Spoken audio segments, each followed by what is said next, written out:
Security forces in Honduras thwart planned marches on the 10th anniversary of the US-backed coup. Dozens of migrants who had been stranded for weeks off the coast of Italy are finally allowed to disembark. Millions across the globe celebrate the end of Pride Month while demanding an end to discrimination and hate. From the headquarters of Telesur English in Quito, Ecuador, I'm Doris Polo, and this is From the South.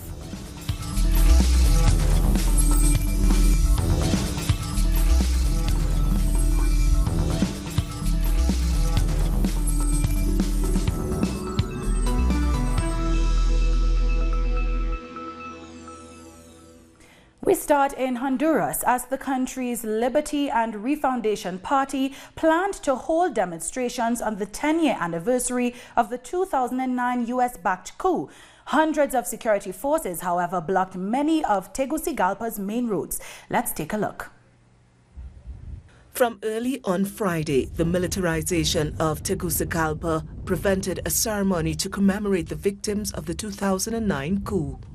This is what hurts the most, that we have no justice. They treated my son like an animal. They killed him in the middle of the street, picked up his body and simply threw it to the side. This is what they continue to do to our youth.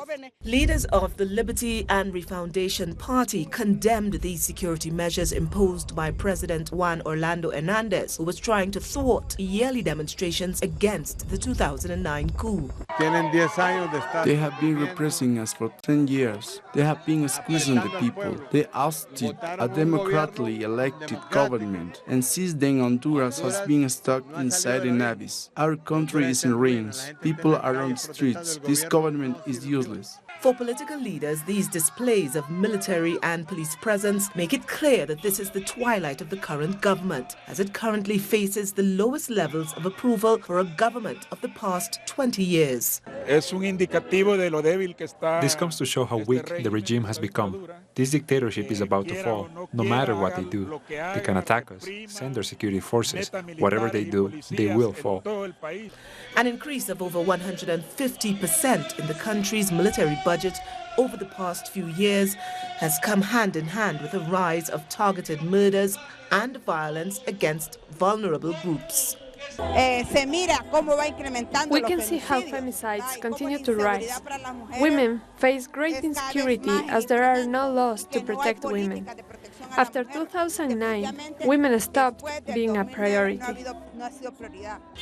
To this day, the people behind the coup have not been prosecuted, neither for their attack on democracy, nor for the murders of those who opposed the coup 10 years ago. The European Union and South American economic bloc Mercosur have clinched a trade deal following 20 years of negotiations. The EU Commission President Jean-Claude Juncker said it was the biggest deal the EU had ever concluded. Meanwhile, Brazil's President Jair Bolsonaro said it was historic and one of the most important trade deals of all time. In a statement, Brazil said the deal included eliminating tariffs on products such as orange juice, instant coffee and fruit. This is a landmark agreement for a number of reasons. Firstly, it shares highs. The agreement reached today will create a free trade area covering 760 million people, bringing two continents together closer in a spirit of openness and cooperation. Antigua and Barbuda has again refused to support the resolution passed by the Organization of American States, OAS, on the political situation in Venezuela. The resolution included a paragraph that accepted the seating of an opposition designee claiming to represent Venezuela. This, even though Venezuela withdrew from the OAS since 2017.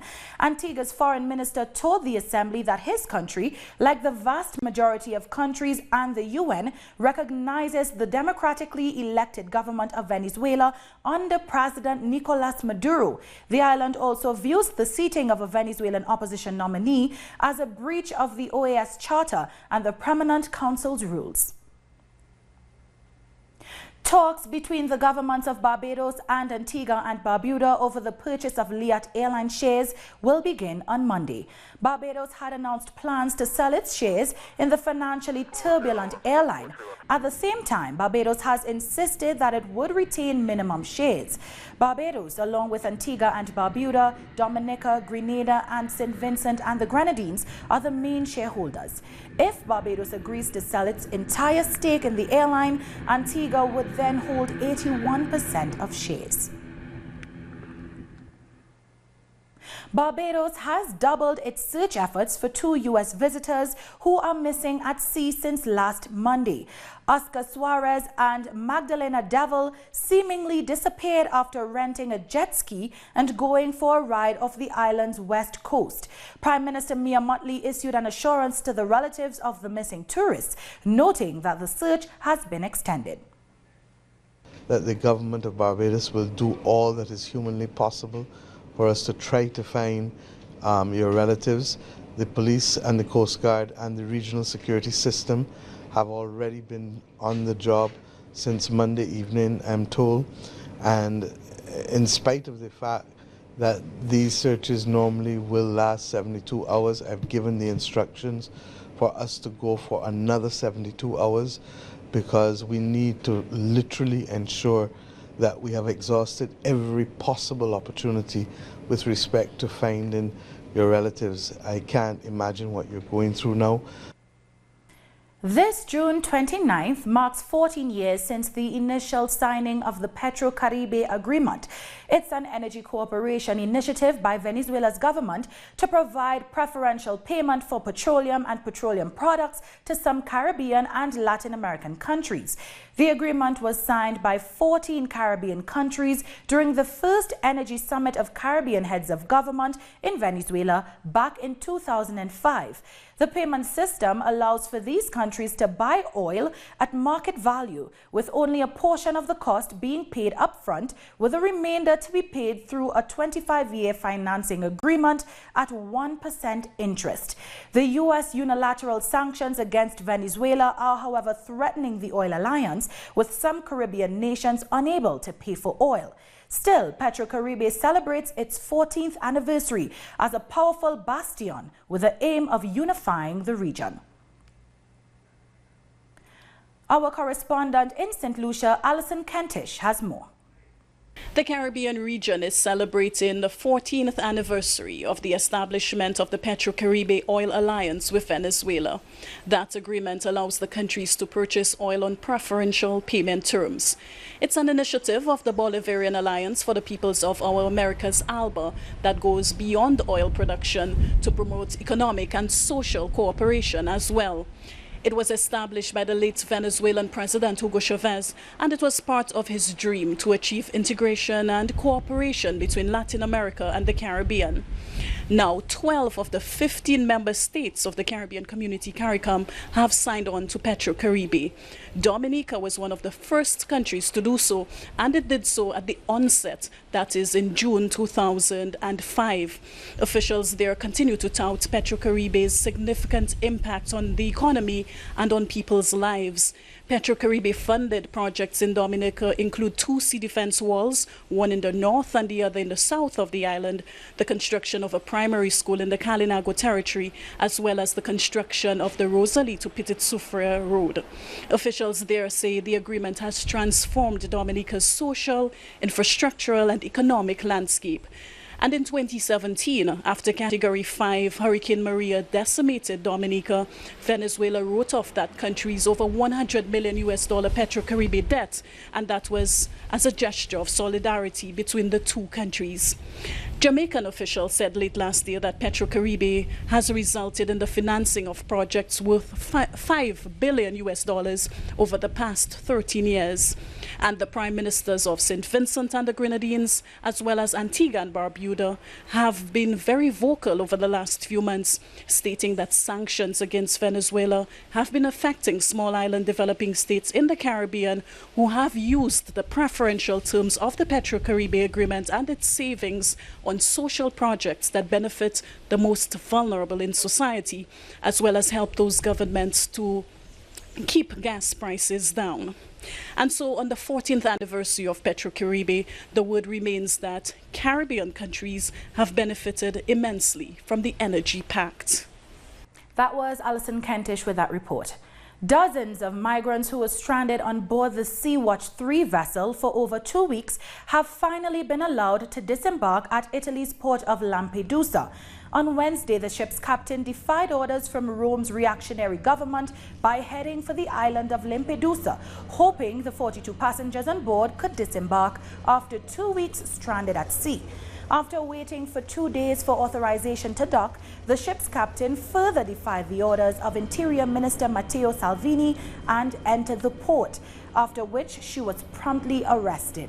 According to a recent government decree, the Interior Ministry has the authority to deny entrance to any ship it considers a security threat. The captain, at some point, given that the ship was not being allowed to dock despite she had declared the state of necessity, assessed that the conditions of the refugees were so serious that she was obliged to dock. She made that choice. We'll take a short break now, and when we come back, Guyana is the first to perform a groundbreaking brain surgery. Don't go away.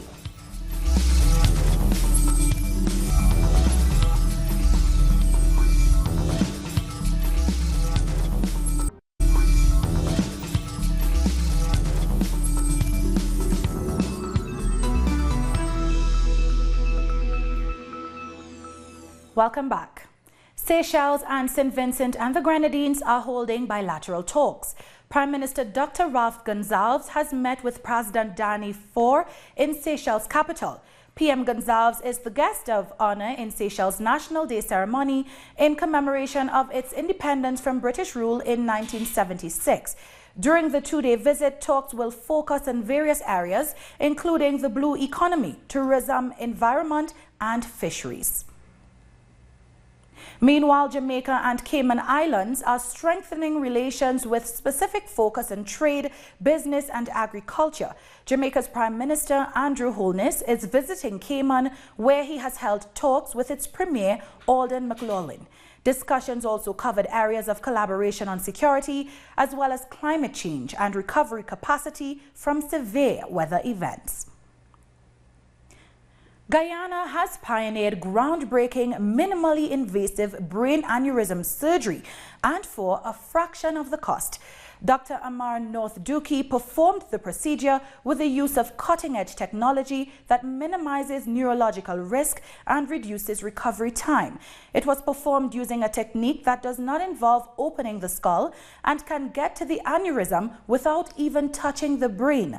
Dr. Dookie says the patient will be able to move forward with her normal life and daily activities. The Nigerian Air Force says it has destroyed a number of Boko Haram hideouts and killed some fighters at Gobara and Bakassi in Borno. The operation, called Green Sweep 2, was conducted on Friday in separate air raids. Intelligence forces had identified a segment of the settlement being used by Boko Haram fighters to store their logistics and other equipment.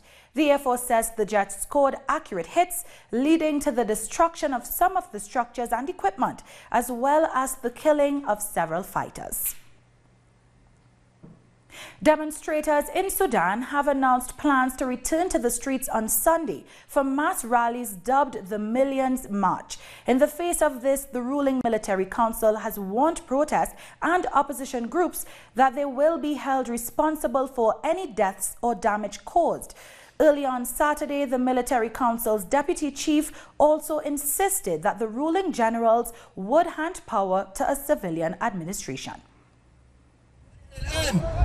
The military council is just a guarantor and has been mandated by all the people of Sudan, but we want a civilian government.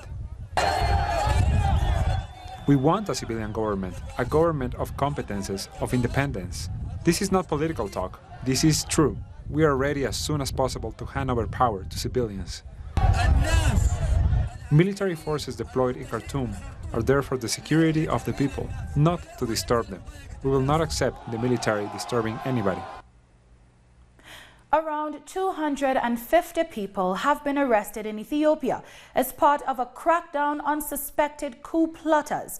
The press secretary for the office of the Prime Minister announced the arrest of supposed coup plotters during a news conference. A corporal linked to the murder of 2 military leaders and the spokesman of the National Movement of the Amara Opposition Party were among the arrested.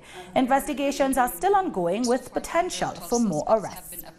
In Addis Ababa, in relation to General Sa'ara Makonnin's and Major General Gazai Abarra's killings, a corporal, Masafint Tagabu Makonnin, that's his name, has been apprehended, and an additional 42 individuals, so together with him, 43 individuals have also been apprehended with various weaponry and planning documents. The Burundi Electoral Commission has announced dates for the country's general election to be held next year. According to the Commission, Burundi will hold 3 combined elections for presidential, legislative, and district elections on May 20th. The elections of senators and village councillors will take place on July 20th and August 24th, respectively. After the break, we take a look at Pride celebrations across the globe. Join us again after this.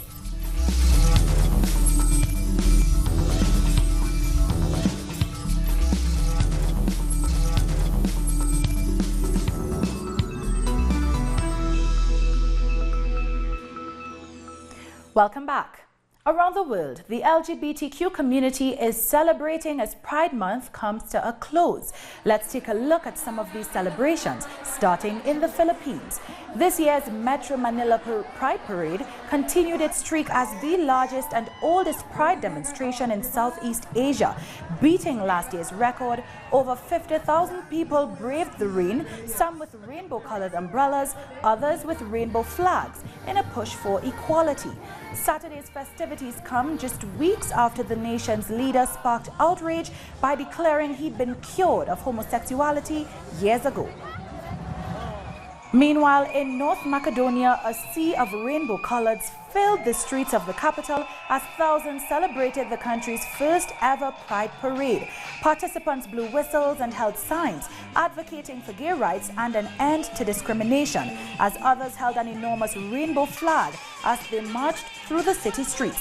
Ministers and MPs joined the festivities, which ended with a performance by a local pop star. Nepal also joined the celebrations with its first Pride Parade for Pride Month, although Pride marches have been taking place in the country since 2002. Hundreds turned up in face paintings and bearing signs as they call for equality for the LGBTQ community.